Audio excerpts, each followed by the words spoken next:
Yeah, the recording has started. So, Kiran, you can just begin. Thank you. Hi, Shrikant. Hi, Sridharani and Surya.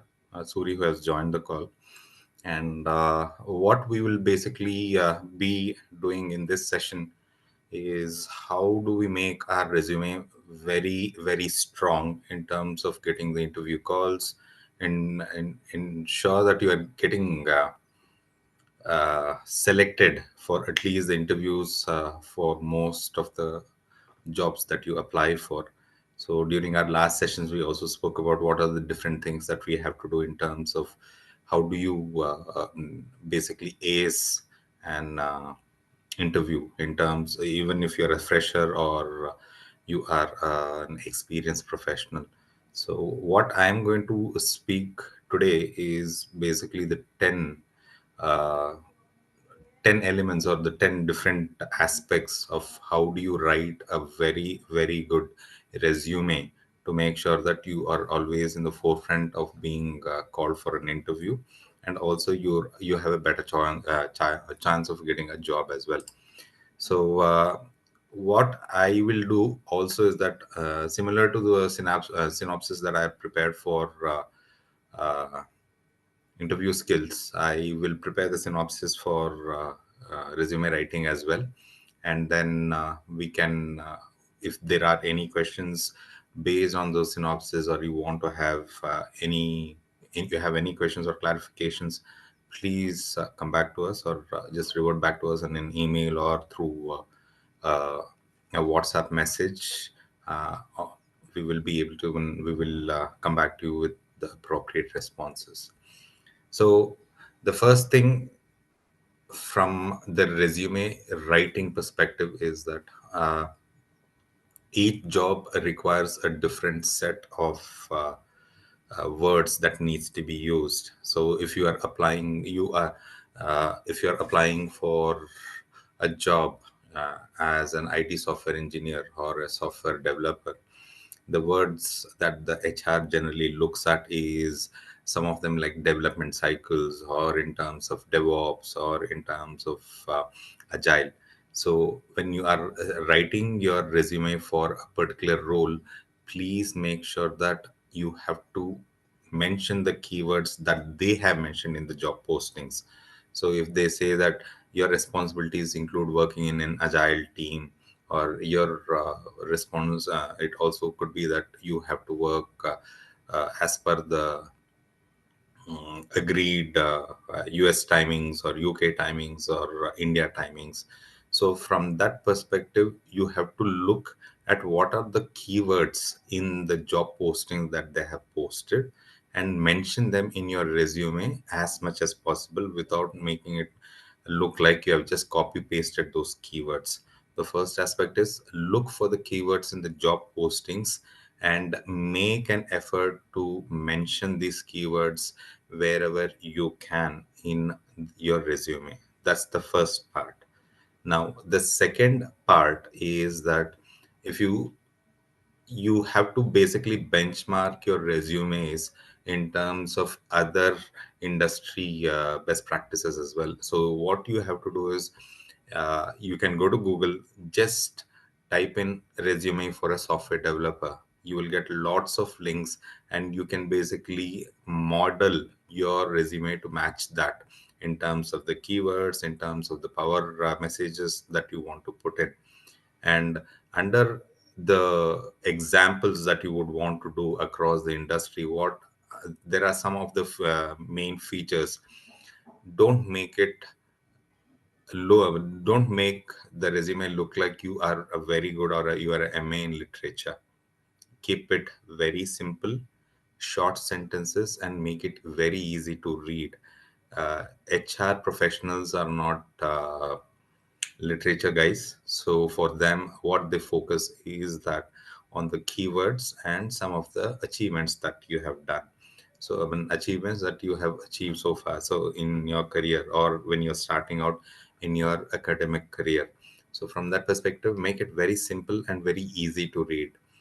And I've seen, we have also seen a lot of examples where first year or a 1 year old experienced guy writes a resume which reads like his astrology chart, running into 12, 13 pages.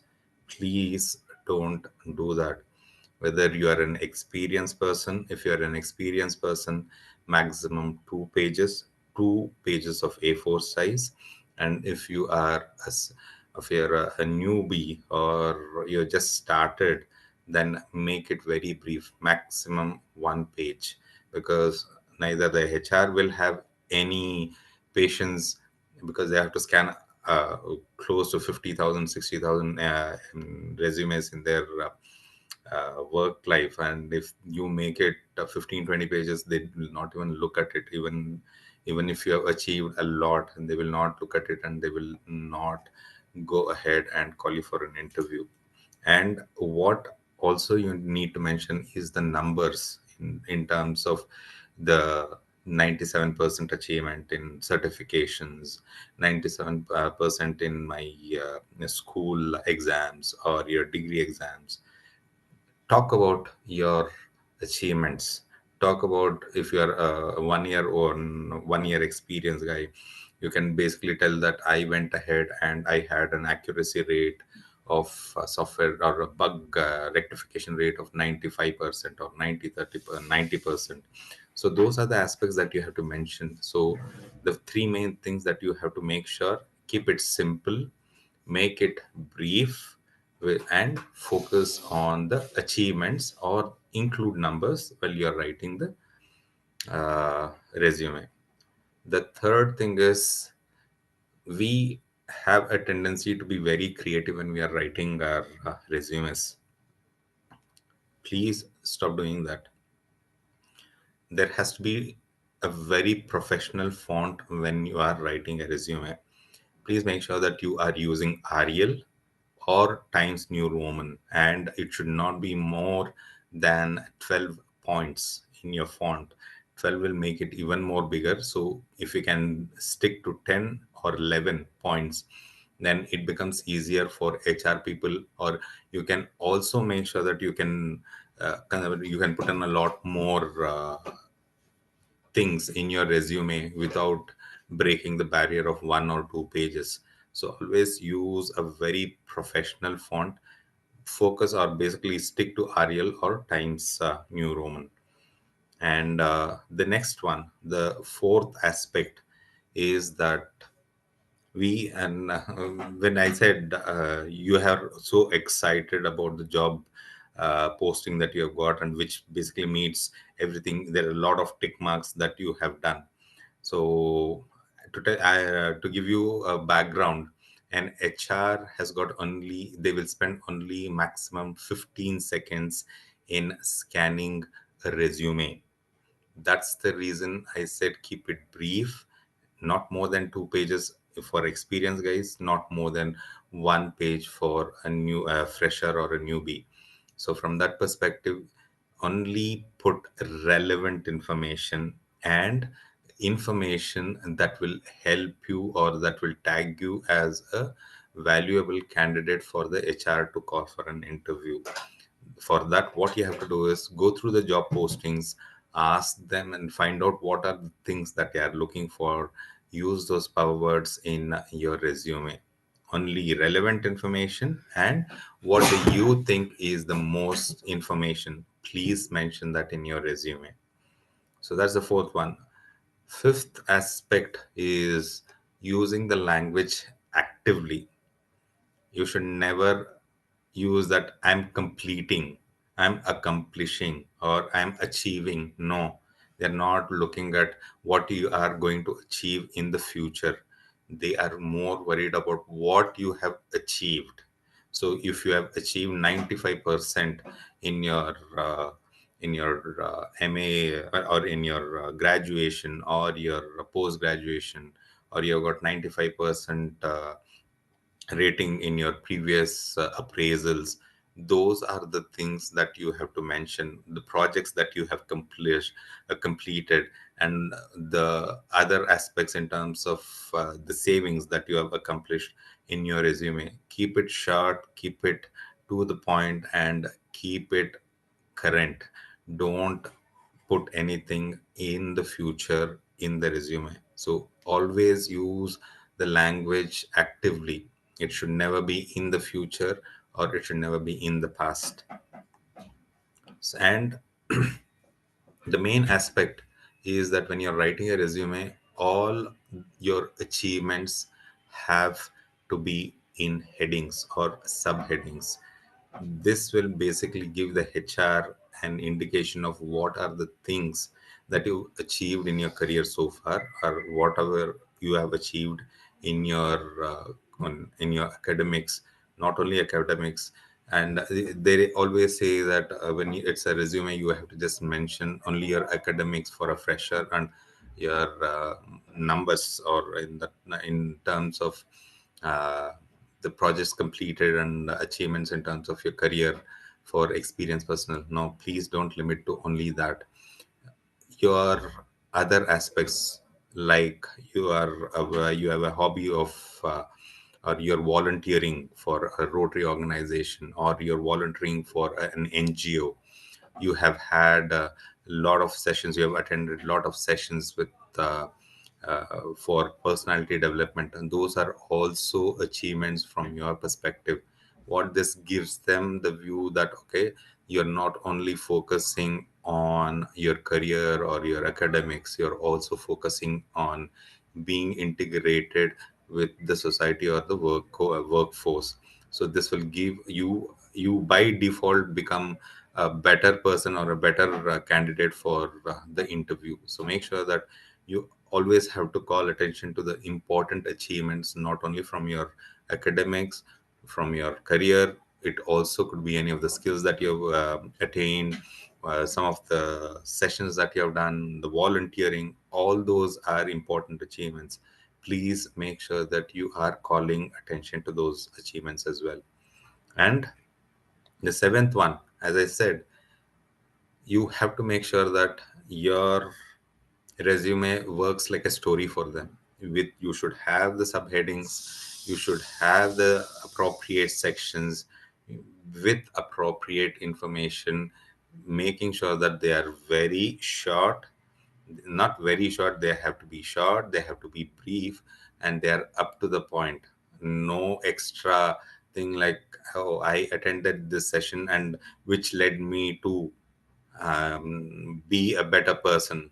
How?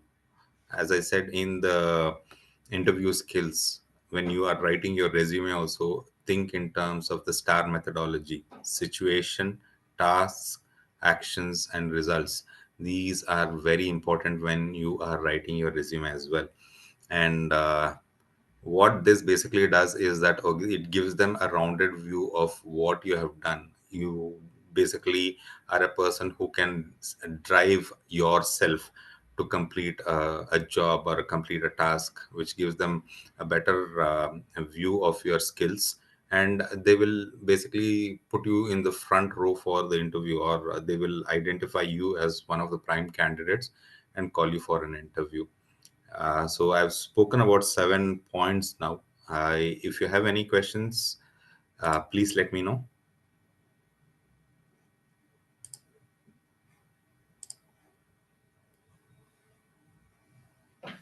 Okay. Dharani, you're so quiet. How come?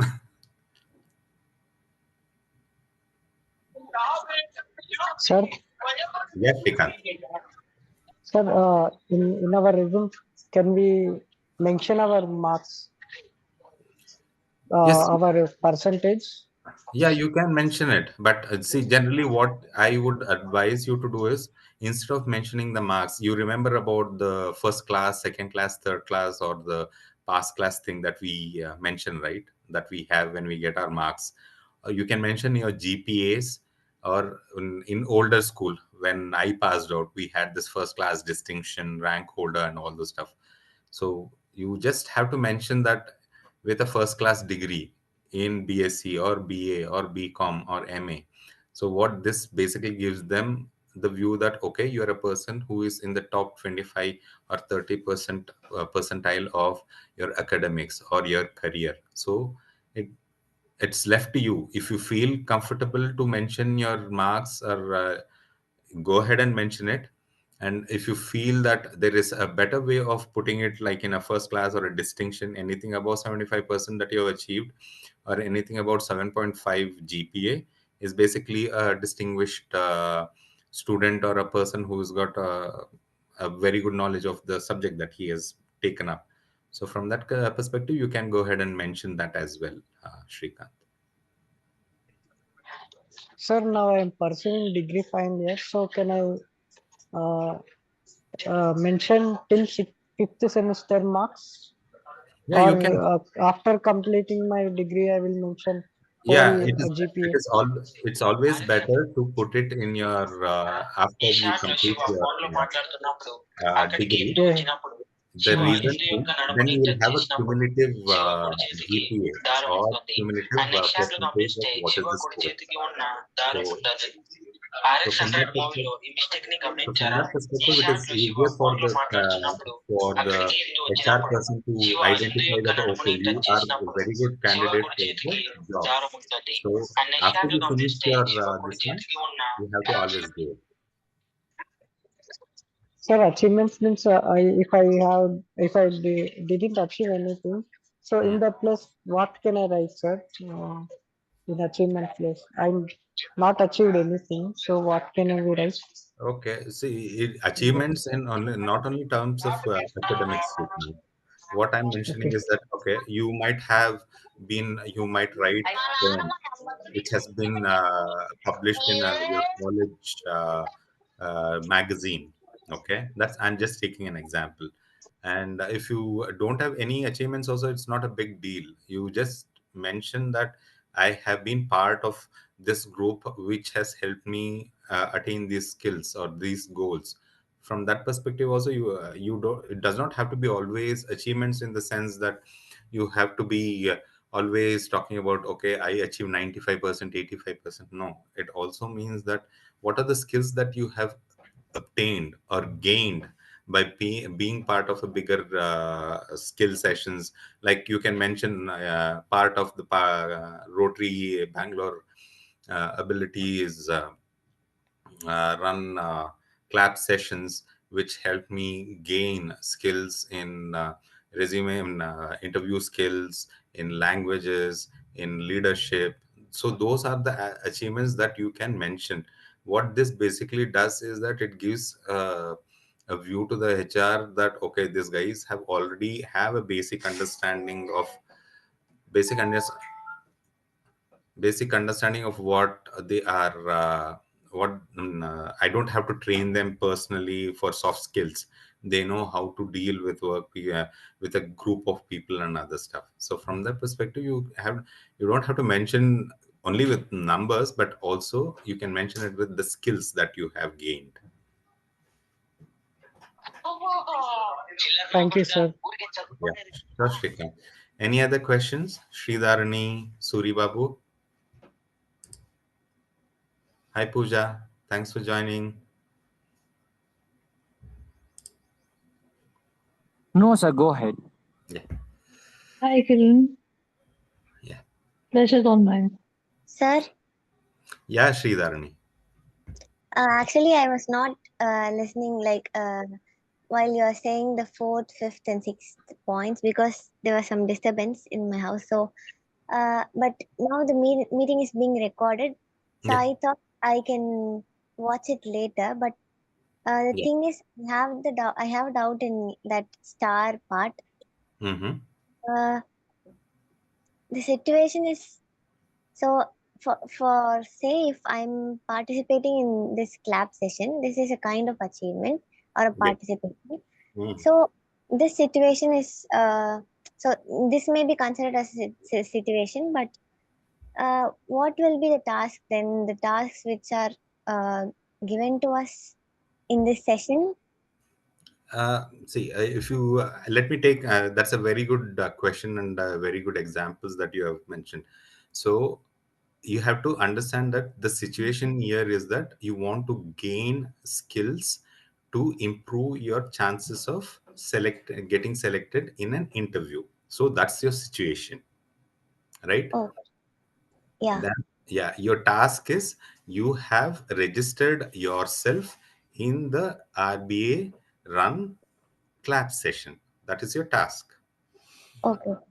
Okay, the actions will be the star actions will be that I went ahead and did a lot of mock interviews. I brushed up on my knowledge. I went ahead and asked my friends to do interviews with me. I improved my language. I improved my body language. Improved my diction of the language. So those are the actions that you took. Okay, Okay. and the result is that I got selected in one of the biggest companies in India at a very for a very good job role. So these are But the, yeah, but the thing is, we are submitting the resume to another company, right? yes. So no, So no, I'm just giving, this is an example. So yeah, from your perspective, you just tell that when you joined your first year, you tell me when you joined your first year of college, you might have had some challenges, right, in terms of academics or in terms of some of the skills that others have that you also want to have, right? yeah. I'm in the first year. Okay, so you're in the first year, right? Yeah, yes, sir. So if you're talking about your 12th standard, okay, Okay. what is your favorite subject? Computer applications or economics. Okay. And what is your least favorite subject? There's nothing like that, but if I could say, I can say geography. Yeah. So what I'm okay, I'm asking you this question. Use the star methodology and tell me what will you do to make sure that your interest in geography is better. Okay. Use the star methodology. So the situation is I want to improve the understanding of geography. So you tell me what are the TAR, the tasks, the actions, and the results. Just think. So Yeah. okay, the task is I should find some way to make geography interesting. Yes. Uh, because You're there are right. only, That yeah, that is a task that you want to. I want to improve my knowledge of uh, geography and make it interesting. So that's your task, right? yeah, and the action is Yeah. Mm. actually they always have then some kind of notes for learning, but Mm-hmm. previously they had textbooks and asked us to ask our seniors to study, but as the teachers changed, Mm-hmm. they changed it to like they were giving notes and let us study like that. So that made me so it was like uninterested in some parts. So Yes. maybe I could find some textbooks, but the problem is, practically speaking, they are not. There are not any like kind of uh, braille books or something like that. Yes. Like, so, but Mm. from the point of view, like from if I can speak Mm-hmm. uh, for the sake of this See, start no. part, okay? Yeah. Nobody is right or wrong. Whatever you feel that you can do, what are the actions that you want to do, just do be honest about it. See, nobody is going to tell, okay, this is wrong approach or nothing. It's what suits you best. So what are the actions that you will take? I can suggest some, but I also want to hear what you would have done if you want to make it more interesting. Yeah, to find some textbooks or some Okay. research. I can research on something to make it interesting, or I can listen to some videos Mm-hmm. to Yeah. make it interesting. Yeah. So some of these actions you have already told. I want to I want to get I get access to geography books which makes it interesting. That's the first thing that you will do. That's your first action. Second, I will explore other avenues of understanding geography by going to YouTube or using Google search engine, or finding out if there are any audio books. Those are the second aspect. The third aspect is could be that I will go ahead and talk to my teachers and understand concepts in a much deeper way. So these are the three main actions that I think will help you out in making geography very interesting, or understanding understanding the concepts better, which you already mentioned, right? Yeah, yes, sir. So that those are your actions. And now what is the result of all these actions? I'll pass and get a good mark in geography. Yes. And you will also understand, and you will also not feel, you'll feel confident about discussing geographical concepts with other people as well. And sometimes you might actually go ahead and teach other people, or teach other people better concepts of geography within your class or outside your class as well. And your teacher might actually appreciate for understanding the concepts much better than themselves. Yeah, actually, the thing is why I kind of dislike the subject is not that I kind of struggled in those concepts. The thing is, it was very easy, like only 8 chapters. But Hmm. I think if we dwelt into it more and more, we could have learned something more. Yes. So that's the thing. So your, yeah, make it more interesting basically means go beyond what is given in the textbook. 8 chapters is not enough to know geography of the world completely. I can Yeah, also agree to that. So from that perspective, when you read each chapter, you might have some questions. So yeah, when you have those questions, just go to Google, just go to YouTube. I tell you, YouTube has got 101 videos talking about the different and geography concepts. How does it link to geology? How does it link to anthropology, your sociology, everything? So from that perspective, you just have to find those concepts or find those interesting keywords in your chapter and do it. So that's what you are going beyond your class or beyond your syllabus to understand the concepts better. And I tell you one thing, when you understand those concepts better, when you write your question papers or responses or answers to the questions that the teacher asks, the teacher will appreciate for it, because they are telling and they will be under the, they will feel that, oh, you are doing your work much better than just the textbook.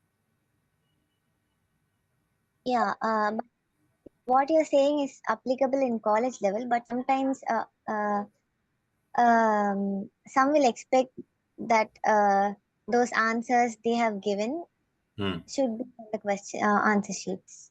Hmm. But nobody has, see, I can give you the answer for you to write in the as part of the response to the question. But I will not tell you don't use your own words. I'll also not tell you that don't use your imagination to write those answers. When somebody tells you to write only this answer, that basically means that somebody has to spoon feed you. That's not a very good approach in your life. Yeah, You have your own imagination, you have your own way of writing the response, you have your own way of asking those questions. So from that perspective, you are an individual, you are unique in your own way. So if your answer tells all the things that is there in the answer that was given by your teacher, but in your own way, basically shows that you are unique. yes, So focus on that. Be that strong, confident individual. Understand the concepts, put it in your own words, but also make sure that all the pointers that the teacher has given is covered as part of your response. So this is how you do your star methodology when it comes to interview skills, or in terms of writing the resume also. If there are no achievements, it's not a big deal. You're just starting out. But I'm sure there will be people in your this one who will be part of the classes and part of debate competition, or any literacy and literature competition, or any of the festivals, cultural festivals and other stuff. Yeah. So does that help answer your question? Yes, sir. Thank you, sir. Yeah, sure.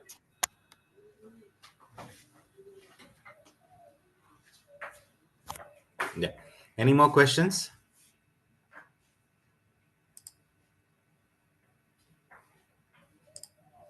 Okay.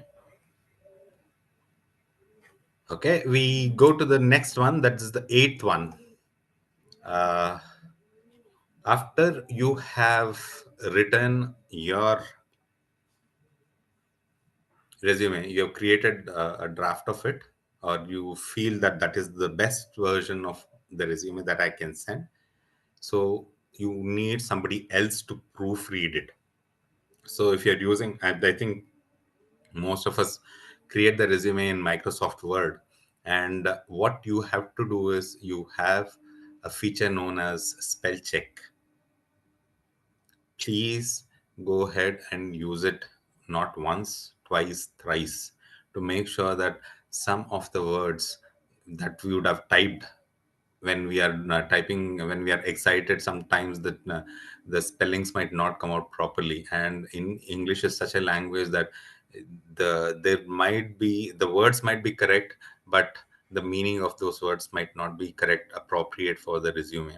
So make sure that you proofread it, you do a complete spell check, and you also get it reviewed by a person, by an experienced person, and find out if something else needs to be added or removed or made better, refine it. So proofreading and editing of your resume after you have completed completed your resume writing is very, very important. Okay. And this, the last one that I'm going to talk about is, don't, your one resume should not be sent out to all the different jobs that you're applying for. So just an example, you're applying for a software developer job, or IT administrator job, and then you send a resume which has got lots of references to customer service, banking, insurance. That will never get you far. Your resume will be rejected outright, and there are chances that the next time you make those changes and send it to the HR for review, they might not even consider it. So be very careful when you're writing resume. Don't have one single resume for every job that you apply for. Make it simple, but make it also unique, pertaining to that job posting. Don't ever make you have a single resume and then use it for all the job postings, or when you're applying for all the different jobs.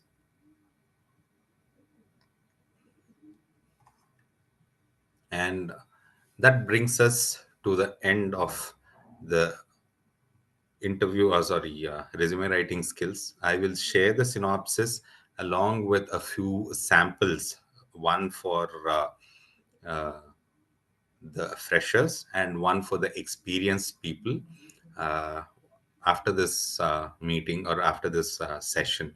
So I will take a pause here. Any questions? Uh, Sir, Yes, Sridhar.